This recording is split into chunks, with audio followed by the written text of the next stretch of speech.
we're in chapter 10. We're actually almost done with it. I figured what I do now is show you how to show you histograms and do a few examples. Then we'll start chapter 11. I did just email you guys the notes, so you should have the notes in your email inbox. Okay. But basically now, I know I mentioned this last time, what I want to do is present a quantitative data graphically. Remember, quantitative data is the kind of data that you can do, arithmetic calculations with, like adding, subtracting, multiplying, that kind of thing.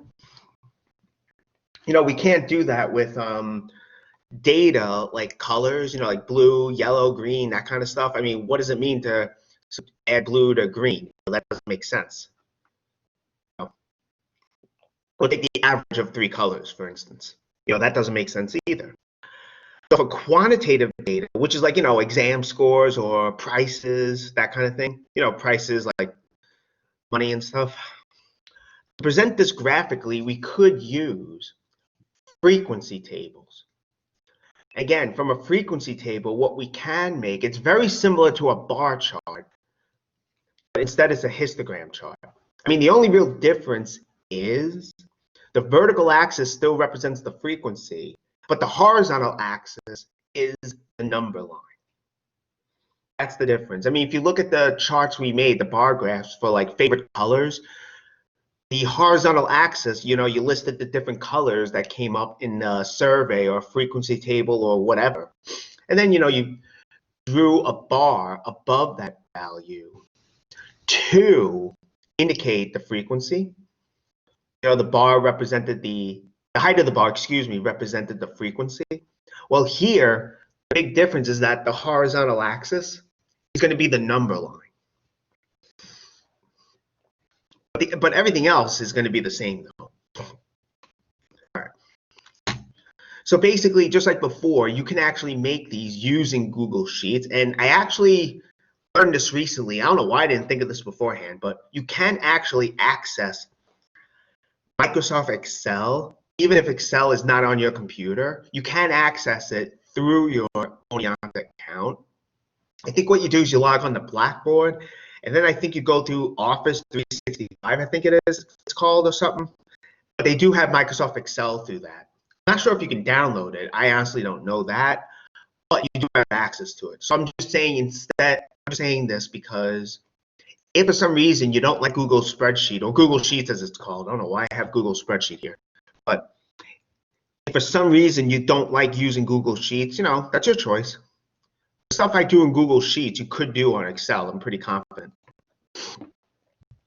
What's annoying though with histograms, and this happens in Excel, I think, and in Google, I know Google Sheets it happens, you really can't use a frequency table, so to say. What you have to do to get a histogram is you have to list the data in a column. You have to actually list the data in a column, okay? I mean, I think what will happen is later we can try doing that where, we use a frequency table, but you're not going to get the histogram you're expecting, so to say. I mean, when we deal with what are called class intervals, and you can make a histogram with those, you can do that. Just comes out a little bit different. But I'll show you what I mean later on. So anyway, with the histogram, you really do have to list the data though.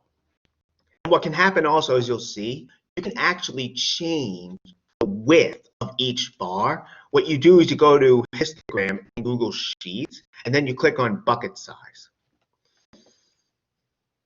You can change that size as needed. That's, again, the length of each bar.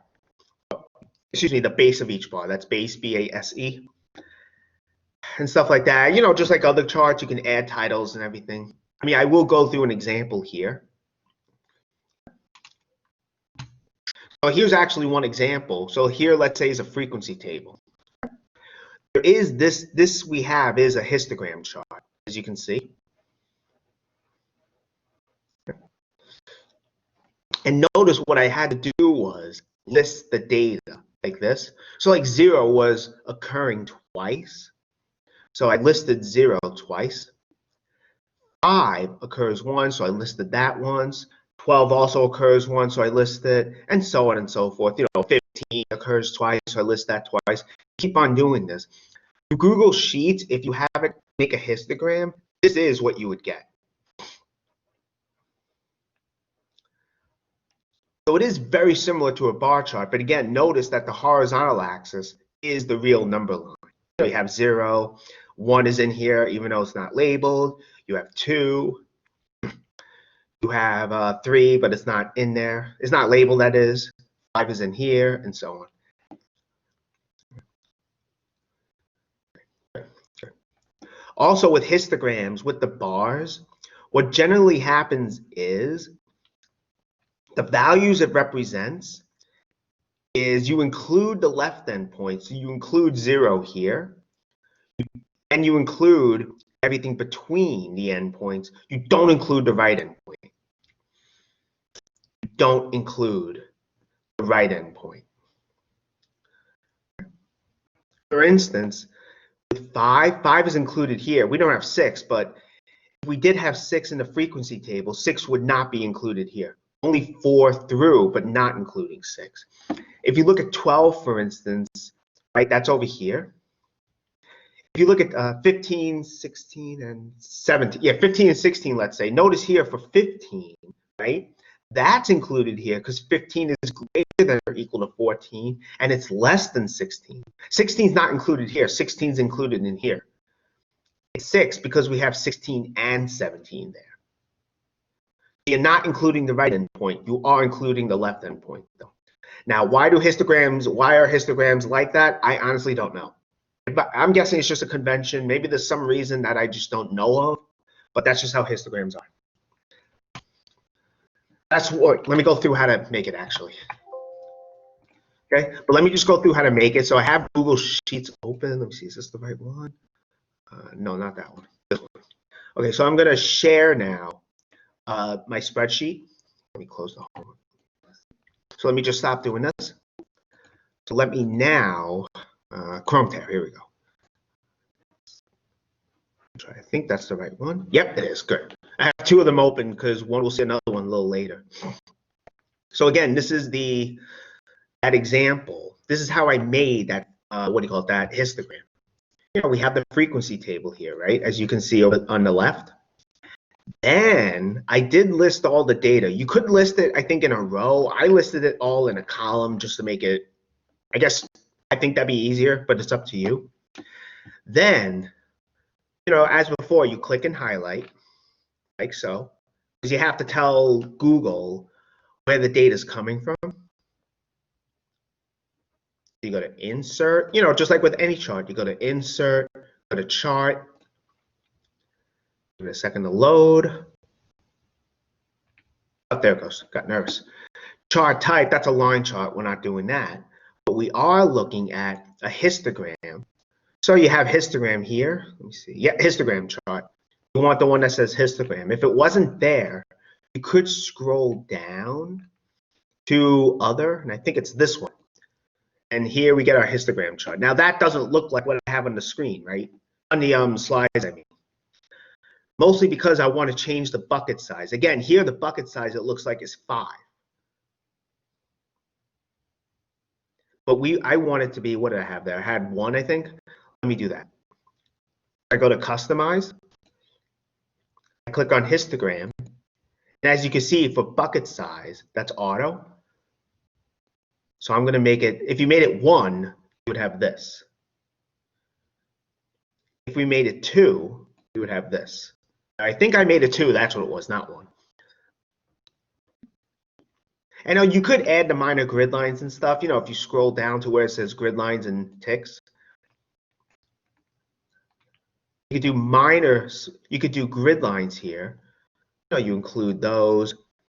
If you want, since, you could do whatever, I guess, you can make it 1.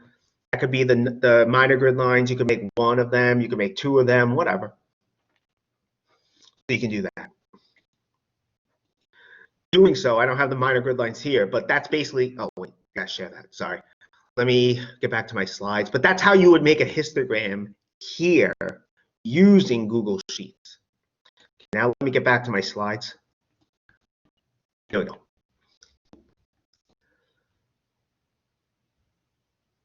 Come on. Oh, no, don't do this. Oh boy. Blackboard is acting funny. Oh no, come on. I'm on a roll so far. For goodness sakes. Crying out loud. Let's see. Well, if you look at the second example, I don't know if you have the notes in front of you. I hope you do. I mean, I did email it to you, but if you look at the next slide, you have another example. Example 2, histogram. So let me close this. I'll be right back. I'll close it and reopen my browser. So I'll be right back. Here we go.